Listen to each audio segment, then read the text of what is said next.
Kirito, le main caractère de SAO, personnage beaucoup critiqué et débattu pour sa banalité et son manque de personnalité. Mais en vrai, Kirito, c'est surtout un personnage courageux et loyal. Salut, aujourd'hui on retrace l'histoire de Kirito. Kirito, de son vrai nom Kirigaya Kazuto, est un japonais qui vit à City Kawagoe, dans la préfecture de Saitama, né le 7 octobre 2008. Son papy l'inscrit très jeune avec sa sœur dans le kendo, mais il n'aime pas. Son truc à lui, c'est l'informatique et les jeux vidéo. Et à cause de ça, il n'a pas beaucoup d'amis, car peu partagent cette passion. Et juste avant, je vous ai dit que son nom c'était Kirigaya Kazuto, non. En fait non, car son vrai nom de naissance est Narusaka Kazuto. Car oui, un jour il découvre à l'âge de 10 ans, en faisant des recherches dans des archives sur son PC, il a été adopté. Sa mère est la sœur de sa mère et le mari de cette dernière. Ils sont décédés un an après la naissance de Kirito dans un accident de voiture. Sa mère est donc sa tante, son père, son oncle et sa sœur sa cousine. Et d'ailleurs Kirito, sachant que sa sœur est en fait sa cousine, est devenu très distant avec elle. Son pseudo Kirito est constitué de Kiri de Kirigaya et de To de Kazuto. Petit bond dans le futur, nous sommes maintenant en 2022, Kirito a 14 ans et l'humanité a réussi à créer un casque de réalité virtuelle qui nous plonge entièrement dans le jeu. En gros, on est déconnecté de la réalité car nos mouvements sont retranscrits dedans. On bouge comme dans la vraie vie, mais dans le jeu. Le premier jeu se nomme Sword Art Online, le premier VR MMORPG. Et Kirito a eu la chance de faire partie des 2000 bêta-testeurs. Et pendant 2 mois, il a réussi à atteindre le palier 10 sur les 100. Le jour de la sortie du jeu et du casque, c'est les 10 000 exemplaires qui se vendent comme des petits pains. Kirito rentre dans le jeu et c'est parti, il est de retour. Il rencontre Klein, un mec dont on reparlera 2-3 fois durant la vidéo. À un moment, ce même mec et Kirito remarquent que le bouton de déconnexion n'est pas présent. Ils pensent à un bug mais se font téléporter, ainsi que les 10 000 joueurs à la ville de départ. Le Game Master intervient sous le nom d'Akihiko Keyaba, le créateur du Nier Gear et de SAO. Il annonce à tous les joueurs que l'absence du bouton de déconnexion n'est pas une erreur, mais une spécificité du jeu. Car oui, pour se déconnecter, il faut finir le jeu. Et pour ça, il faut finir les 100 paliers. Il va rajouter que si l'on meurt dans le jeu, le Nier Gear crame leur cerveau dans la réalité. Il leur donne également un miroir et en le regardant, ils remarquent que leur avatar s'est changé avec leur vrai visage et leur vraie corpulence. Tout le monde panique, comme n'importe qui aurait fait dans cette situation, et veulent sortir. Mais Kirito, lui, ne laisse apparaître qu'une petite expression. Il veut devenir le plus fort possible dans un court laps de temps. Pendant que les autres paniquaient, lui se précède d'aller au village suivant. Un mois plus tard, 2000 personnes sont mortes. Le groupe des conquérants, c'est-à-dire le groupe qui bat les boss pour aller au palier suivant, a été créé et le premier boss va être pris d'assaut. Kirito en fait partie. À la réunion stratégique de ce raid, le chef Diavel leur demande à tout le monde de former des groupes. Kirito étant seul, n'a pu trouver personne. Il a dû donc se mettre en groupe avec une fille du nom de Asuna qui était à l'écart. Le lendemain, durant le raid, le chef Diavel meurt, mais il n'y a cependant aucune autre victime. Kirito va asséner le coup de grâce au boss et va récupérer l'item bonus et une tenue nommée le manteau de minuit. Cependant, tout n'est pas complètement fini, car Kirito va se faire prendre la tête par Kibao, un mec qui avait déjà cassé les couilles à la réunion stratégique au sujet des bêta-testeurs qui auraient soi-disant abandonné les débutants. De ce fait, Kibao rejette la responsabilité de la mort de Diavel sur Kirito, car il connaissait la technique du boss. Il déclare aussi que Kirito est un enfoiré de bêta-testeur. Pour sauver sa peau, Kirito va rire et va expliquer que dans la version bêta, il a atteint un palier que personne d'autre n'avait atteint. Il connaissait les techniques du boss grâce aux monstres des paliers supérieurs. Kibao ainsi que les autres membres du groupe vont traiter Kirito d'être le cheater de la bêta et vont le surnommer le beater, une contraction entre les deux mots. Kirito va accepter ce surnom en souriant en coin et va partir du donjon en mode badass. Le mec se prend pour un Dark Sasuke. Kirito va se retrouver en compagnie d'une guilde. Leur nom, les Chats Noirs au clair de lune. Le chef de la guilde, nommé Keita, va demander à Kirito son niveau. Il va répondre qu'il est niveau 20 alors qu'il est niveau 40. Ce même mec va lui proposer de rejoindre leur guilde. Il accepte. Un soir, en chassant des monstres, la nuit, au palier 28, Kirito va retrouver Klein, la personne du début. Klein va remarquer qu'il est dans une guilde grâce au petit logo à côté de son pseudo. Soudain, Kirito reçoit un message de la guilde. Sachi, une des filles du groupe, qui a du mal à se battre, a disparu. Il retrouve Sachi, puis ils discutent. Elle voulait quitter le jeu au point de se suicider. Elle a peur de mourir. Cependant, Kirito lui dit qu'elle ne va pas mourir. Elle pleure de joie quand elle entend qu'elle ne va pas mourir. Elle meurt. Elle meurt car pendant que le chef de la guilde allait acheter leur maison de guilde, ils ont décidé de faire un petit tour, voilà. Ils sont tombés sur un coffre piégé et ils se sont fait enculer. Ah, et c'est pas tout, car le chef, en apprenant la nouvelle que tout le monde est mort, a décidé de sauter d'un pont. Ouais, sombre histoire.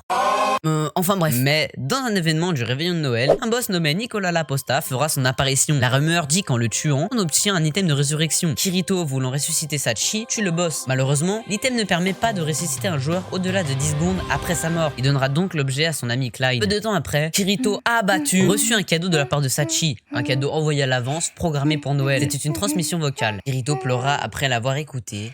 Et depuis, il ne voulut plus jamais rejoindre une guilde par peur de tuer ses camarades à cause de son égoïsme. Asuna, la même fille avec qui Kirito avait fait équipe au palier 1, est devenue sous-chef de la confrérie des chevaliers, aka la plus grande guilde SAO. Asuna veut attirer les PNJ comme appât contre le boss, mais Kirito refuse, puis il s'engueule. D'ailleurs, Kirito est complètement con, genre c'est des PNJ quoi, ils sont pas vivants. Ah voilà. Et je ne l'ai pas dit, mais entre temps, Kirito a sauvé une gamine de 12 ans, nommée Silica, puis ressuscité Pina, le familier de cette dernière, et a envoyé en prison des enculés. On y apprend aussi que Kirito est niveau 78 et est donc overcheat. Il est devenu overpowered. Voilà pour la petite parenthèse. Revenons au présent. Kirito s'assoupit sous un arbre. Asuna a guessé de le trouver endormi, l'engueule, mais Kirito lui fait remarquer que c'est le jour le plus agréable de Linecrad. Asuna voulait finir le jeu à tout prix. Elle dira: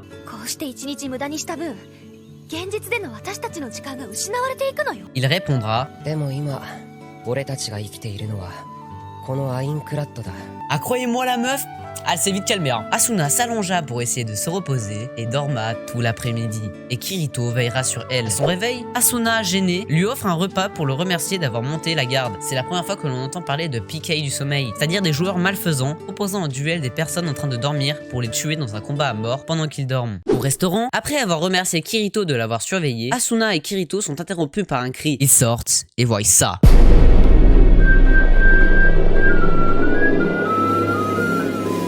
Un joueur a été retrouvé mort, ce qui semble impossible en intrazone. Le duo décide de mener l'enquête ensemble. Yolko, la personne qui a crié, leur raconte qu'elle allait dîner avec la victime, Kynes, un ancien camarade de guilde, et qu'elle a trouvé pendu. Après son témoignage, Kirito et Asuna raccompagnent Yolko chez elle et vérifient les informations obtenues. Peu après, Kirito et Asuna demandent à Eigil d'examiner l'arme du crime. Eigil fut étonné, car Kirito est normalement un joueur solo, et pourtant il est accompagné d'Asuna. Les deux joueurs racontent l'histoire à Eigil. On apprend que le créateur de cette arme est Grimlock. L'arme n'a aucune particularité, et son nom est Guilty Sword. Kirito reprend l'arme. Il a voulu la tester pour savoir ce que ça fait et a donc essayé de se blesser la main. Mais Asuna intervient en disant qu'il est con car une personne a été tuée avec cette arme, un signe que leur relation avance. Ou juste que Kirito est très con en effet. Le lendemain, Kirito et Asuna interrogent Yolko qui leur révèle que Grimlock, ancien membre de sa guilde, était le mari de Griselda. La guilde, appelée la Pomme d'Or, avait obtenu une bague rare, augmentant l'agilité. Mais un désaccord est survenu entre ceux qui voulaient la vendre et ceux qui voulaient la garder. Griselda, chargée de la vente, n'est jamais revenue et a été retrouvée morte. Yolko, Kynes et Schmidt étaient contre la vente. Lors d'une discussion avec Schmidt, Yolko est tué d'un coup de dague et Kirito tente de poursuivre l'assassin qui se téléporte avant qu'il ne puisse l'attraper. La nuit, alors qu'Asuna et Kirito sont en train de manger un sandwich qui arrivait presque à expiration, Kirito le lâche sans faire exprès et le sandwich disparaît. Puis Kirito comprit tout de suite le déroulement des meurtres intrazone. Yolko et Kynes avaient laissé détruire leur armure et à la disparition de l'armure, ils utilisent un cristal de téléportation. Du coup, Schmidt se rend sur la tombe de Griselda au palais 19 pour lui demander pardon, mais surpris par Yolko et Kynes qui l'obligent à révéler la vérité. Alors qu'ils discutent, Schmidt est attaqué par des membres de la guilde d'assassins Lothing Coffin. Kirito intervient juste à temps, forçant les assaillants à fuir. Il découvre que Grimlock, le mari de Griselda, avait engagé des joueurs pour tuer sa femme, ainsi que Schmidt, Kynes et Yolko. Grimlock est finalement arrêté après avoir avoué. À la fin, Asuna décide de devenir amie avec Kirito. Après ces événements, l'aventure de Kirito est un peu plus chill. Je vais vous résumer en quelques phrases. Le Mogito veut une nouvelle arme, il va chez Lisbeth, une amie d'Asuna, il teste une arme super chère et l'encule, puis ils vont niquer un dragon pour des matériaux, ils tombent en bas, dorment, Kirito court sur les murs, il rentre, Kirito a une super BP, mais Lisbeth aime Kirito. Je vous l'ai pas dit, mais avant toutes ces aventures, Asuna dit qu'elle a rendez-vous avec quelqu'un à Lisbeth. Puis Lisbeth se rend compte qu'Asuna aime Kirito. Grosse clim.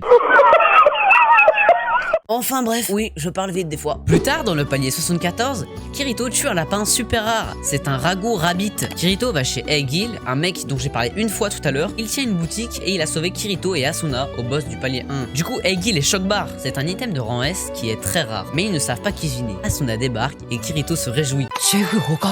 Asuna accepte de cuisiner pour Kirito. Kirito va chez elle, puis Asuna nous dit qu'elle a fini tous les niveaux de cuisine dans le jeu. Elle cook le rabbit, puis il bouffe. Asuna menace Kirito de mort car il ne veut pas rejoindre un groupe avec elle. Il a fini par accepter, soit par peur de se faire tuer, soit car elle a envie de baiser. Le lendemain, Asuna tombe du portail du palier et atterrit sur Kirito qui l'attendait. Surpris par la situation, Kirito se retrouve involontairement avec la main sur l'énorme pec droit d'Asuna. Elle se cache ensuite rapidement derrière lui, juste au moment où le portail se réactive pour laisser apparaître Kuradil, qui la suit depuis son appartement. Kuradil est son garde du corps. Asuna veut qu'il arrête de la suivre. Kuradil prend de force Asuna pour la ramener au QG de la guilde, mais Kirito l'arrête. Désolé, mais la sous-chef de votre guilde va passer la journée avec moi. Kuradil le repousse. Kirito le provoque en disant qu'il arrivera à la protéger mieux que lui. Kuradil riposte en proposant un duel pour prouver cette affirmation. Kirito l'encule. Enfin, je veux dire, il est pas gay, mais suite à ces événements, Asuna démet Kuradil de sa fonction de garde du corps et va passer la journée à niquer des monstres avec Kirito-kun. En vue de battre le boss du palier 74, Kirito et Asuna vont explorer le labyrinthe et vont cartographier l'endroit jusqu'à la salle salle du boss. Ils ouvrent la porte afin de pouvoir voir le boss et élaborer une stratégie avec le groupe des conquérants, mais il s'enfuit à sa vue car il est très effrayant. Il bouffe ensuite un petit sandwich et on apprend à ce moment-là qu'Asuna a fait des recherches durant un an à mélanger les différentes épices de Linecrad pour recréer des saveurs réelles. Elle a recréé le goût de la mayonnaise ainsi que celui de la sauce soja. Non mais un an pour 2 goûts. Vous vous foutez de ma gueule. Enfin bref, soudain des joueurs débarquent. C'est Klein, accompagné de sa guilde, qui est étonné de voir Kirito et encore plus de le voir en compagnie d'Asuna. Il se présente, Klein, 24 ans, célibataire, en recherche de petite amie. Mais il est arrêté par Kirito qui le frappe. Soudain, un deuxième groupe arrive, c'est l'armée de libération, une guilde qui contrôle le premier palier. C'est aussi une guilde qui est surtout bien gaze. Ils sont nuls. Les soldats sont épuisés, mais le chef leur demande d'aller tuer le boss. Et au passage, Kirito va donner la map cartographiée au chef. Bien que mis en garde par Kirito, Asuna et Klein, le chef est décidé à battre le boss. Nos protagonistes entendent des cris. En arrivant, The Glim Eyes, le boss, est en train de défoncer la guilde, dont le chef qui meurt sous leurs yeux. Asuna, devant ça, ne peut s'empêcher de rentrer dans la salle du boss. Kirito, Klein et sa guilde entrent aussi. Puis le combat commence. Asuna lance une attaque, elle lui assène quelques coups mais se fait renvoyer par le boss. Kirito envoie une attaque, il engage un combat avec, mais il remarque que le boss sera trop dur à battre. Kirito s'écarte et demande à Klein et Asuna de tenir 10 secondes. En repensant à sa team morte parce qu'il avait caché son niveau, il ne pouvait pas cacher cette compétence une seconde de plus ou des gens qui lui sont chers vont mourir également. Il met sa nouvelle compétence, l'escrime double. Un style de combat à 2 et les autres n'avaient pas cette compétence. Seul Kirito l'avait et il ignore pourquoi. Il sort en tant que seconde épée, l'épée que Lisbeth lui avait fabriquée. Il défonce le boss dans un moment tout simplement incroyable. À la fin du combat, il ne lui reste que quelques PV. Il a failli y passer, puis s'évanouit. Il est réveillé par Asuna. Kirito demanda combien de temps est-il resté inconscient. Asuna répondra juste quelques secondes. Après que l'escrime double soit devenu public, Kirito est constamment harcelé, agressé par d'autres joueurs parce qu'ils sont jaloux. Asuna l'informe qu'ils ont un problème et le conduit au 55e étage pour rencontrer Heathcliff, le chef de la confrérie des chevaliers. Heathcliff propose un défi et Kirito le bat. Asuna pourra quitter la guilde, mais s'il perd, Kirito devra la rejoindre. Malgré les objections d'Asuna, Kirito accepte. Malheureusement, il perd le combat et doit intégrer la guilde. Asuna le choisit alors une tenue, un manteau blanc bien différent de son habituel noir. Ouais, bah je sens qu'il va bien s'amuser, moi. Plus tard,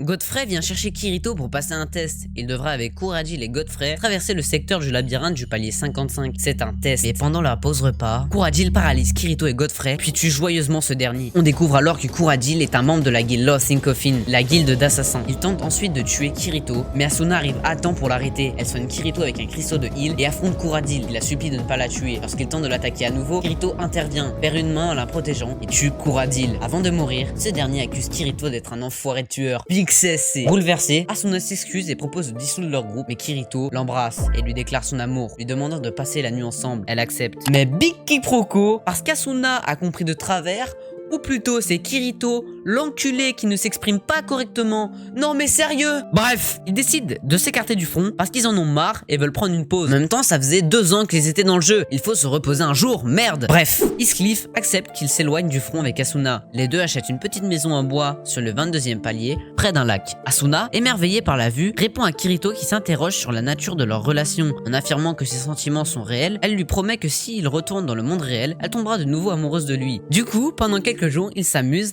et en se baladant en forêt, ils découvrent une gosse.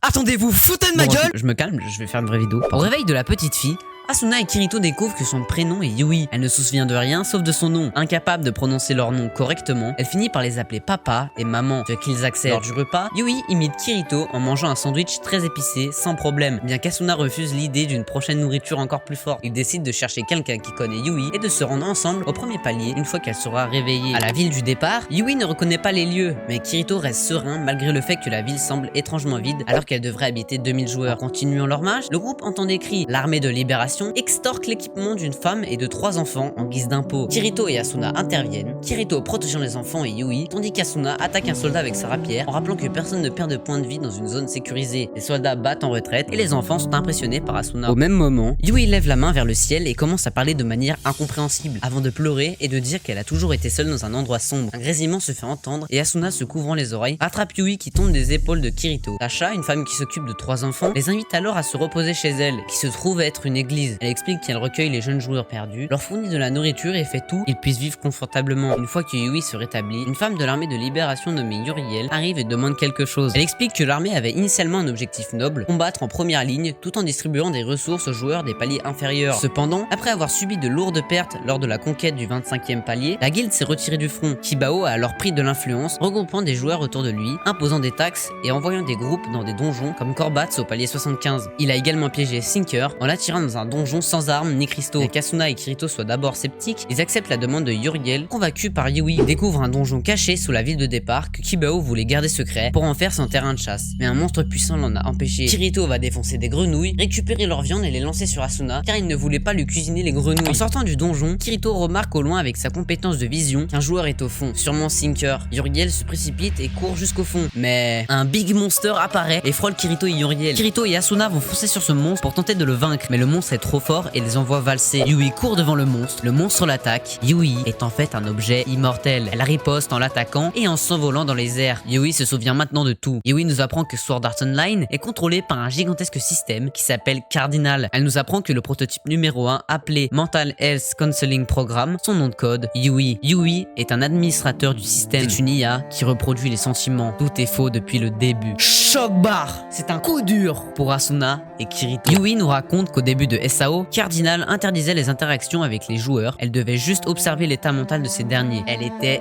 déplorable. Elle a vu des gens se suicider, etc. C'est la merde. Yui aurait dû aller voir ses joueurs, mais elle n'était pas autorisée. Puis un jour, en parlant de Kirito et Asuna, raconte qu'elle avait observé un état mental différent des autres joueurs, c'est-à-dire plutôt positif, comme la joie, etc. Elle avait envie de se rapprocher de ses joueurs, son souhait le plus fort, rester avec Kirito et Asuna pour toujours. Puis Cardinal rappelle Yui et disparaît dans les bras d'Asuna. Mais soudainement, Kirito a eu une idée. Une console système venait d'apparaître. Il a essayé de se connecter au compte administrateur du maître du jeu pour déconnecter tout le monde, en vain. Mais il a quand même réussi à transformer le programme de Yui en objet nommé le cœur de Yui. Asuna fut très touchée. Par contre, c'est une dinguerie de taper aussi vite. Le mec est le meilleur joueur de SAO, il est trop chaud dans tout ce qu'il fait et il connaît même le code. C'est vraiment une dinguerie, putain. Entre temps, ça pêche du gros poisson. What the hell?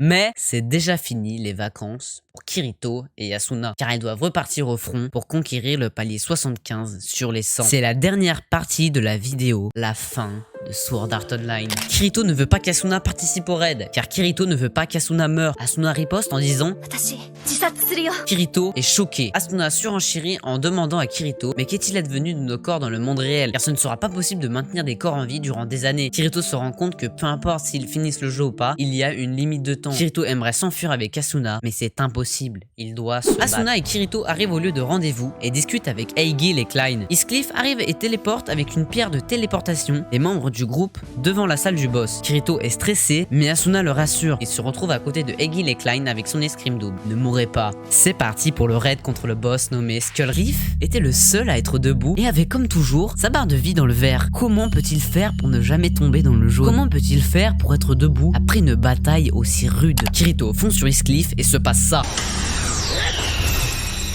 Heathcliff est un objet immortel comme Yui ou les objets incassables des différents spawns. Kirito s'est toujours demandé où pouvait bien être le créateur Kayaba Akihiko. Où est-ce qu'il observe? Où est-ce qu'il fait les réglages? Mais il avait oublié une vérité simple. Une chose qui, selon ses dires, tous les enfants savent. Rien n'est plus ennuyeux que de regarder les autres jouer à un RPG sans rien faire. Kirito arrive à une conclusion. Heathcliff, le meilleur joueur de SAO, est en fait Kayaba Akihiko. Et c'est d'ailleurs pour ça que le duel avait l'air d'être bizarre. Truqué, il avait triché. Heathcliff nous dit qu'il est le dernier boss du jeu et utilise la console de commande d'administrateur pour paralyser tous les joueurs sauf Kirito. Heathcliff propose un duel à mort avec lui. Si Kirito gagne, tous les joueurs seront déconnectés. Mais si Heathcliff gagne, il tue Kirito et le jeu continuera. Bien sûr, Heathcliff enlèvera sa protection par le système. Avant que le combat se lance, Kirito a une faveur à demander à Heathcliff. S'il meurt, il veut qu'il immunise Asuna pour empêcher qu'elle se donne la mort. Il accepta. Ce n'est pas un duel, c'est un combat à mort.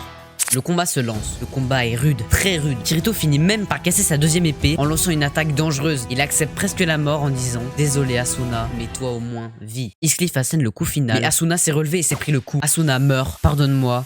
Adieu. Kirito est sous le choc, il a perdu tout espoir. Kirito prend la rapière d'Asuna et attaque Heathcliff en n'ayant aucun espoir, aucune rage. Heathcliff assèna le coup final, les points de vie de Kirito descendent et descendent encore jusqu'à ce que ses PV atteignent 0. L'écran de Game Over apparaît, Kirito mort. Mais soudain Kirito repense à Asuna qui lui dit « J'ai confiance en toi Kirito ». En repensant à ça, Kirito regagne une force de volonté immense, si grande, qui lui permet de contrer le système et de se rematérialiser, puis tue Escliffe. Kirito a prouvé à Kayaba que la volonté humaine peut surpasser le système. Le dernier boss est mort, le jeu est terminé. Kirito et Asuna se retrouvent dans le ciel après leur mort dans le jeu. Kirito se sentant coupable, s'excuse, mais Asuna le traite d'idiot avant de l'embrasser. Ensemble, ils observent Lincrad se détruire étage par étage. Akihiko Kayaba les rejoint alors et leur explique que Lincrad est en train d'être supprimé du jeu. Tandis que les joueurs survivants se déconnectent, il révèle avoir créé Sword Art Online et développé le Full Dive pour réaliser son rêve d'un monde brisant les lois de la réalité, matérialisé par Lincrad, un château volant qu'il imaginait depuis l'enfance. Avant de disparaître, il félicite Kirito et Asuna pour avoir terminé le jeu. Kirito et Asuna partagent un dernier moment au-dessus des ruines de Lincrad. Kirito tente de faire ses adieux, mais Asuna le rassure en disant qu'ils resteront unis, même dans la mort. Avant de se séparer, ils échangent leurs vrais noms, Kirigaya Kazuto, 16 ans, et Yuki Asuna, 17 ans. Kirito pleure en s'excusant de ne pas avoir pu tenir sa promesse de ramener Asuna dans le monde réel. Asuna le réconforte en lui disant qu'elle a été heureuse de vivre ses 2 ans dans Lincrad, de l'avoir rencontré et aimé. Elle l'embrasse une dernière fois en lui déclarant son amour, tandis que Lincrad se désintègre dans une grande lumière, marquant la fin du monde de Sword Art Online. Mais Kirito va se réveiller dans une chambre d'hôpital, Nirgir sur la tête, il est de retour dans le monde réel. C'est la fin de cette vidéo, j'espère qu'elle vous aura plu. C'est ma première vidéo long format sur cette chaîne. La prochaine vidéo sera peut-être sur l'histoire de Song Jinwoo ou peut-être même la suite de Kirito, parce que il n'y a pas que ça. Cette vidéo m'a demandé énormément de travail, alors n'hésitez pas de vous abonner et d'activer la cloche des notifications. Likez, partagez, commentez. Et d'ailleurs, si vous coupiez juste le lien, ça compte comme un partage. Alors merci d'avance. Je vous dis à bientôt. Des bisous.